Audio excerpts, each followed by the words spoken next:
Hello friends, आज हम पढ़ेंगे रैदास के पद या रविदास के पद। इनका परिचय पदों के बाद में देखेंगे। तो चलिए स्टार्ट करते हैं। अब कैसे छूटे राम नाम रट लागी, प्रभु जी तुम चंदन हम पानी, जाकी अंग अंग बास समानी। यहां रविदास कहते हैं अब कैसे छूटे राम नाम रट लागी। देखिए राम, आप क्या कह रहे हो यहां पर, क्या समझ रहे हो? राम नाम मतलब रविदास क्या है, राम के भक्त थे? नहीं, राम मतलब इनके अनुसार केवल राम नहीं, दशरथ पुत्र राम नहीं है। इनके अनुसार राम मतलब अल्लाह भी हो सकता है, गॉड, टोटल गॉड। समझ में आ रहा है? अल्लाह, गॉड, ईश्वर, आप इस तरह कुछ भी ले लीजिए। तो यहां पर कहते हैं अब कैसे छूटे राम नाम रट लागी। मुझे तो प्रभु भगवान ईश्वर अल्लाह तुम्हारा नाम स्मरण करना, तुम्हारा ही मनन करना, तुम्हारा ही नाम जपने की आदत लग गई है, तुम्हारा ही ध्यान करने की, तुम्हारा ही नाम लेने की आदत लग गई है। अब यहां रट नहीं छूटेगी, यहां आदत नहीं छूटेगी। प्रभु जी तुम चंदन हम पानी। प्रभु तुम कैसे हो? चंदन के समान हो। चंदन जानते हैं आप? पुष्पा, हाँ पुष्पा, लाल चंदन, झुकेगा नहीं साला। हाँ, तो चंदन कहकर एक पेड़ होता है, उस पेड़ को क्या है, चंदन कहते हैं। उसके लकड़ी को चंदन की लकड़ी कहते हैं। उसमें खासियत क्या है पता है आपको? आप चंदन के लकड़ी को पानी में डालकर रगड़ोगे तो बाद में पानी को भी अगर से सूंघोगे तो उसके अंदर भी क्या आएगा, चंदन की खुशबू आ जाएगी। तो वो कहते हैं प्रभु जी तुम चंदन के समान महान हो, मगर तुम्हारा नाम रटने की वजह से, तुम्हारे भक्ति करने की वजह से मैं जो पानी के समान साधारण था ना, मुझ में भी तुम्हारे कुछ गुण आ गए हैं। मैं भी थोड़ा बहुत वैल्यूएबल बन गया हूँ, सुगंधित हो गया हूँ। प्रभु जी तुम चंदन, मैं पानी हम पानी, जाकी अंग अंग बास समानी। अब तो मेरे भी अंग अंग में, रोम रोम में खुशबू आने लगी है। किसकी खुशबू? चंदन की नहीं। यहाँ पर राम, तुम्हारा नाम जप रहा हो ना, राम मतलब गॉड, ईश्वर, अल्लाह, तुम्हारा ही नाम जपने से मुझ में भी क्या है, बहुत अच्छी क्या है, खुशबू की तरह बातें निकल रही है। अब मेरे विचार, मेरा सब कुछ बदल गया है। जाकी अंग अंग बास समानी, मेरे हर अंग अंग के अंदर खुशबू के समान तुम समाहित हो गए हो। प्रभु जी तुम चंदन हम पानी, इस तरह कहते हैं। दूसरा देखिए, प्रभु जी तुम घन बन हम मोरा, जैसे चितवन चंद चकोरा। पहले पंक्ति देखिए, प्रभु जी तुम कैसे हो, घन बन के समान हो। घन बन, बना मतलब वना, याद रख लीजिए आप, बना मतलब वना, घन मतलब बादल, घनघोर बादल, पानी से युक्त, बारिश करने के लिए वो काला बादल पानी से युक्त होता है ना, भरा हुआ बादल, वहां उस समान तुम हो। तो मैं कैसा हूं? मोर के समान हूं। यहां मोर है ना, मैं मोर के समान। जंगल में जब भी मोर आकाश में घनबन को देखता है, मतलब आकाश में घना भरा हुआ बादल, काला बादल को देखता है, तो वो खुश हो जाता है। क्यों? अरे भाई अब बारिश हो जाएगी, अब बारिश हो जाएगी, क्योंकि आकाश में काला बादल आ गया, अब बारिश हो जाएगी बोलकर खुशी से मोर नाचने लगता है। तो प्रभु जी तुम वो पानी से युक्त भरे हुए बादल हो, और तुम्हें जब जब मैं देखता हूं मैं खुशी से नाचने लगता हूं। इसका अर्थ क्या है? प्रभु जी मैं जब भी मन में तुम्हारा नाम स्मरण करता हूं, तुम्हारे दर्शन के लिए आंखें बंद कर तुम्हें इमेजिन करता हूं, सोचता हूं, तो मैं खुशी से प्रफुल्लित होकर, प्रसन्न फुल होकर नाचने लगता हूं। घन बन में जिस तरह मोर नाचता है वैसे नाचता हूं। और आगे कहते हैं प्रभु जी, देखिए आगे, चितवन चंद चकोरा, जैसे चितवन चंद चकोरा। चकोर नामक एक पक्षी होता है, चकोर नामक पक्षी होता है, वो प्रेम करता है किससे? चंद्र से।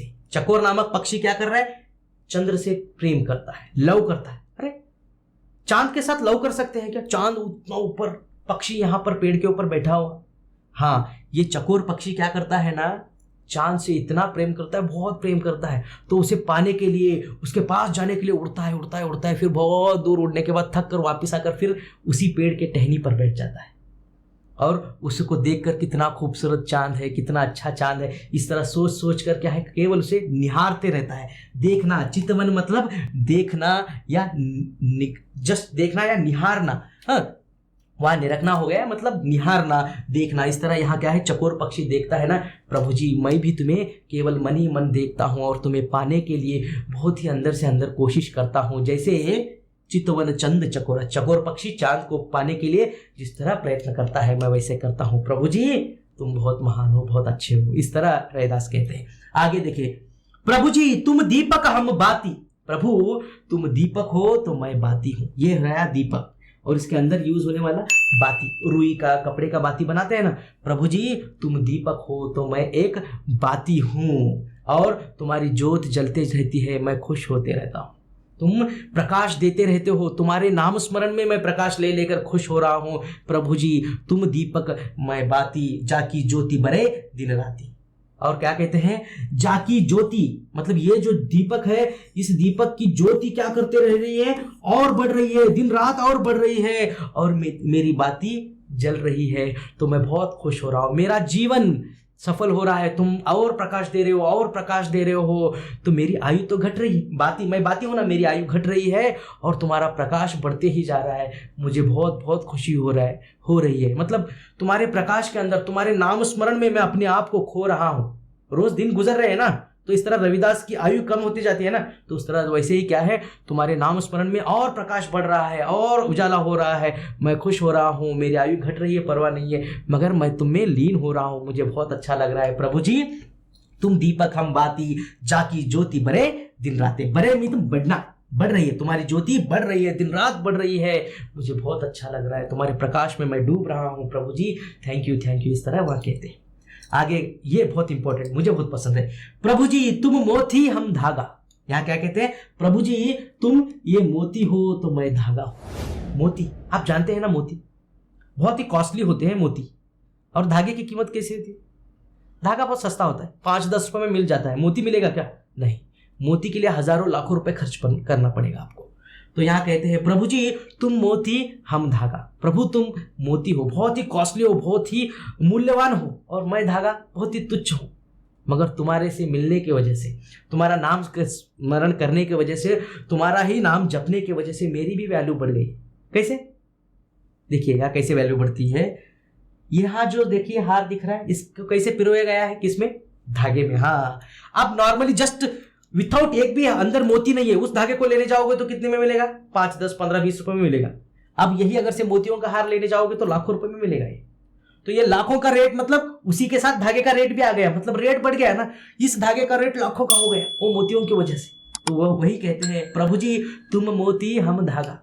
तुम क्या हो, मोती हो, बहुत ही मूल्यवान हो, और तुम्हारे अंदर मैं पिरोया गया हुआ एक धागा हूं, इसलिए मेरा भी रेट वैल्यू बढ़ गया है, मेरा भी प्राइस बढ़ गया है, मेरा भी क्या है, बहुत मूल्य बढ़ गया है। इस तरह वह कहते हैं जैसे सोने ही मिलत सुहागा। जैसे सोने के अंदर सुहागा मिलने से उसकी वैल्यू और बढ़ जाती है। सोना आपने देखा है, मम्मी के गले में, हाथ में, वो देखा है ना सोना। तो वो जो सोना होता है ना, सोने में एक सुहागा नामक वस्तु मिलाते हैं। इट्स इंग्लिश में बोरेक्स कुछ है उसका वर्ड। वो एक पदार्थ होता है, उसे मिलाने से सोने में और निखार आती है। निखार मतलब शाइन ज्यादा बढ़ जाती है। प्रभु जी तुम सोना हो और मैं सुहागा, तो तुम्हारे अंदर देखो मैं मिलने से और सोने की भी कीमत बढ़ रही है, मैं बहुत मूल्यवान होते जा रहा हूँ। प्रभु जी थैंक यू। सोने की वैल्यू बढ़ रही है, मतलब शाइन बढ़ रही है ना, मैं थैंक यू। मैं क्या है, तुम सोने ही मिलत सुहागा, जिस तरह तुम में मिलने से मेरी भी वैल्यू बढ़ रही है। थैंक यू, इस तरह कहते हैं। आगे प्रभु जी तुम स्वामी हम दासा, ऐसी भक्ति करे रहे दासा। प्रभु तुम ईश्वर हो, तुम भगवान हो, तुम अल्लाह हो, मेरे सब कुछ हो, तुम मेरे बॉस हो। स्वामी से बॉस, तुम मेरे बॉस हो और मैं तुम्हारा सेवक हो, दास हो। मैं तुम्हारे चरणों में पड़ा रहना चाहता हूँ, तुम्हारा मैं दास हूँ, ऐसी भक्ति मैं करता हूँ। तो इस चौथे पद के अंदर फिर से हम पहला जो पद देखा था, किसका था वो, प्रभु श्री कृष्ण। तो उन्हीं के ऊपर यह पद रचना की है अनन्य भक्तिनी हमारी मीराबाई जी ने। तो उनका पद श्री कृष्ण के लिए इस तरह है, देखिए। पायो जी मैंने राम रतन धन पायो। देखिए पहले तो आप जान लीजिए, सर आप यहां पर कृष्ण के बारे में पढ़ा रहे हो, फिर यहां नाम राम का आ रहा है। देखिए कृष्ण जी हो, राम जी हो, ये किनके अवतार है, हाँ प्रभु विष्णु के। तो यहां पर यही देखना है हमें कि नाम राम का लिख रहे हैं मीरा जी, मगर अर्थ तो विष्णु के ऊपर ही जा रहा है, कृष्ण के ऊपर ही जा रहा है, मतलब तो एक ही होता है। आप माँ कहो, मम्मा कहो, अम्मी कहो, मदर, जो भी कहो, मतलब तो मम्मी के लिए ये है ना, माँ के लिए है ना, माता के लिए है ना, तो वैसे ही है यहाँ पर। पायो जी मैंने राम रतन धन पायो। मैंने क्या पाया? मीरा जी कहते हैं मैंने पाया जी पाया, मैंने ऐसा धन पाया। कैसा? राम रतन धन पायो, राम नाम का जो धन मैंने पाया है। वाह! क्या देखिए, हम लोग सब पैसे पाकर आपको 50,000 रुपये अगर से मिल गए तो आप बोलेंगे यार मुझे 50,000 रुपये मिल गए। नहीं, यहाँ पर देखिए मीराबाई कहते हैं ये तो सांसारिक मोह माया में अटके हुए लोग पैसे, वही बता रहा हूँ ना मैं, मोबाइल, साइकिल, गाड़ी, मोटर, इसी के चक्कर में लगे रहते हैं। ये तो कहते हैं कि संसार से परे ऊपर जो है वो है प्रभु विष्णु या उनके अवतार राम हो, कृष्ण हो। तो मैंने तो पाया जी पाया। किस नाम का धन पाया? राम नाम का धन पाया। मुझे तो केवल उन्हीं का स्मरण होता है, उन्हीं का ध्यान होता है। किसका? राम नाम का धन मैंने पाया। राम नाम के धन को मैंने क्या पाया? राम नाम का रतन, राम रतन धन पायो। राम के नाम का रतन, रतन अर्थात क्या होता है? रतन क्या होता है? ये अंगूठी में है ना मेरे पास, तो ये क्या है? एक छोटा सा रत्न है। तो इसी तरह के रत्न हो, उसके बाद क्या है, हम कहते हैं जेवर हो। तो उस तरह जो रत्न होते हैं या कोहिनूर का जो हीरा है हमारा, तो उस तरह के जो हीरे हैं, रत्न हैं, जो बहुत ही अमूल्य होते हैं, उसी तरह राम नामक रत्न मैंने क्या किया है? अमूल्य चीज को, उनको मैंने पाया है। वस्तु अमोलक दी मेरे सतगुरु ने, कृपा कर अपनायो। वस्तु, राम नाम का जो धन है, राम रतन जो धन है, वो एक वस्तु के समान है, अमोलक है। अमोलक जिसका कोई मोल नहीं लगा सकते। देखिए, मोल प्राइस, अमोल प्राइसलेस, जिसका कीमत आप लगा ही नहीं सकते।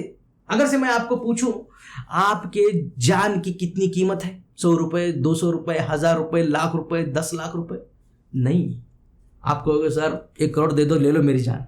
ये आप कह रहे हो। आपके मम्मी को जाके पूछो, वो बताएगी बेटा इस संसार का सारा सुख भी मुझे दिया जाए, सारे रुपए मुझे दिया जाए, तब भी मैं तुम्हारी जान उन्हें नहीं दूंगी, कहते हैं। तो इस तरह यहां पर अमोल, जिसकी कोई हम प्राइस लगा ही नहीं सकते, प्राइस टैग लगा ही नहीं सकते, वस्तु अमोलक, अनमोल, जो जिसका कोई रेट नहीं लगा सकते, वस्तु अमोलक दी मेरे सतगुरु ने। मीरा जी के जो गुरु थे, उन्होंने क्या किया? मीरा जी को यहां आशीर्वाद दिया कि जा बेटा जा, तू कृष्ण की भक्ति कर, या विष्णु की भक्ति कर, या राम की भक्ति कर। तो उन्होंने कृष्ण नाम चुना। तो यहां पर क्या है? वस्तु अमोलक दी मेरे सतगुरु ने। उनके सतगुरु, उनके जो गुरु होते हैं ना, उन्होंने यहां उनके ऊपर आशीर्वाद करके दिया, कृपा करके दिया। दिखाओ, देखिए, कृपा कर अपनायो। मैंने उनके जो कृपा थी उसे अपनाया, तब से मैं श्री कृष्ण की भक्तिनी बन गई हूँ, मुझे तो दूसरा कुछ सूझता ही नहीं है। इस तरह मीराबाई यहाँ पर कहती हैं। आगे देखिए,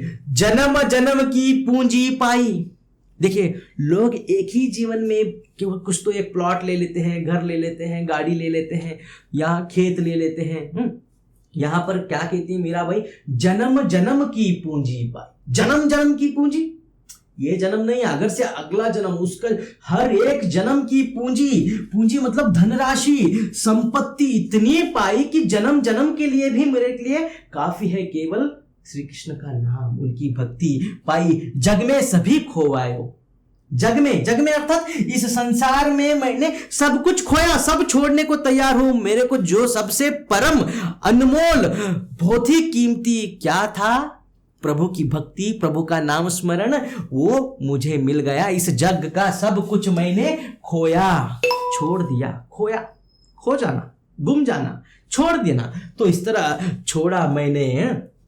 खर्चे ना ही कोई चोर न लेवे, दिन दिन बढ़त सभाए। देखिए, सभायो, देखो खर्चे, ये जो राम की भक्ति है, कितनी भी खर्च करो, खर्च नहीं होगी, बढ़ते ही जाएगी, और कोई चोर भी इसकी चोरी नहीं कर पाए।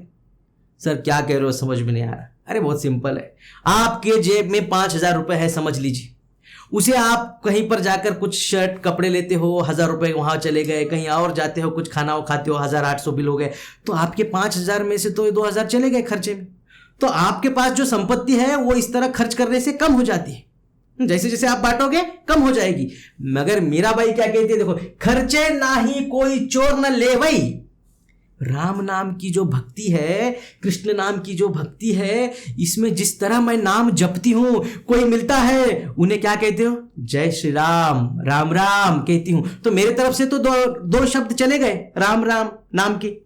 तो मेरे पास टोटल अगर से 10 शब्द है तो उसमें से 2 माइनस होना चाहिए। नहीं, यहां पर तो ये कैसी भक्ति है, यहां बढ़ते ही जाती है, कम ही नहीं होता। एक्स्ट्रा मेरे पास 10 थे, 2 बार मैंने फिर से बोला तो 10 + 2 12 हो गए। अगर से आप भी उत्तर उसका राम राम देते हो तो आपके पास 2 जमा हो गए।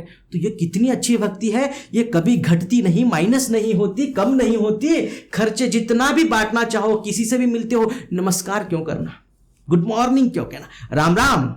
तो इस तरह कहकर खर्च कितना भी मैं नाम स्मरण करती हूं, कितना भी मैं नाम जपती हूं, वो क्या होते हैं, बढ़ते ही जा रही है। और कोई चोर न ले भाई। आपके पास 5000 रुपए थे, आप कहीं भीड़ भाड़ के इलाके में जा रहे हो, कोई जेब मार देगा तो 5000 चले गए, मगर ये तो कोई चोर ले भी नहीं सकता। आपकी भक्ति कोई ले सकता है क्या? नहीं ले सकता। अब जितना नाम स्मरण करोगे आपकी भक्ति बढ़ती ही जाएगी, बढ़ते ही जाएगी, कम होने की बात ही नहीं है। तो वही कहते हैं, जित खर्चे ना ही कोई चोर न लेवे, दिन दिन बढ़त सभायो। दिन भर दिन, एक दिन गया, दूसरा दिन गया, दिन गुजरते जाए, दिन के बाद दिन जब चलते जाते हैं, ऐसे महीने साल बनते जाते हैं, बढ़त सभायो, बढ़ते ही जाएगा, सब बढ़ते ही जा रहे हैं, बढ़ते ही जा रहे हैं, भक्ति बढ़ते ही जा रही। देखिए आज मीराबाई का स्मरण क्यों कर रहे हैं हम, उनकी भक्ति के लिए। वाओ क्या ग्रेट है। बाकी क्या आप अपने ही खुद के दादा के दादा को ले लीजिए, उन्होंने शायद हमारे लिए घर भी बंद के रखा है। आपके पापा को पूछो, घर भी होगा आपका पुराना, दादा के दादा का जमीन होगी, मगर उनका नाम कोई भी नहीं जमता। मगर इन्होंने केवल भक्ति की, तो आज वो सिलेबस में हम पढ़ाई कर रहे हैं। समझ में आ रहा है आपको? तो वो बता रहे हैं कि दिन दिन भक्ति बढ़ते ही जा रही है। सत की नाव खेवटिया सतगुरु, सत की नाव खेवटिया सतगुरु, भवसागर तर आयो। सत की नाव, सत्य की नाव, सत्य अर्थ लिखा है, देखिए मैंने हर एक शब्द के लिए ऊपर। सत्य की नाव, नाव अर्थात जहाज, बोट। तो सत्य की नाव खेवटिया, खेने वाला कौन है? सतगुरु है, मेरे प्रभु है, मेरे गुरु है, जिन्होंने क्या है, इस नाव में बिठाकर मुझे रास्ता दिखा रहे हैं। मुझे एक किनारे से दूसरे किनारे ले जाने वाले कौन है? मेरे सतगुरु है। मेरे सतगुरु क्या कर रहे हैं?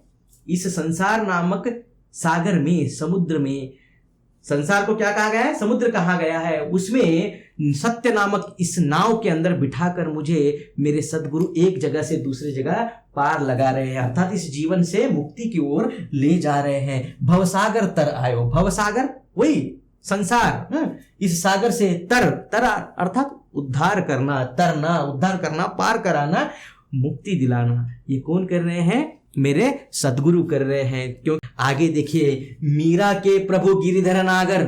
मीरा के प्रभु कौन है?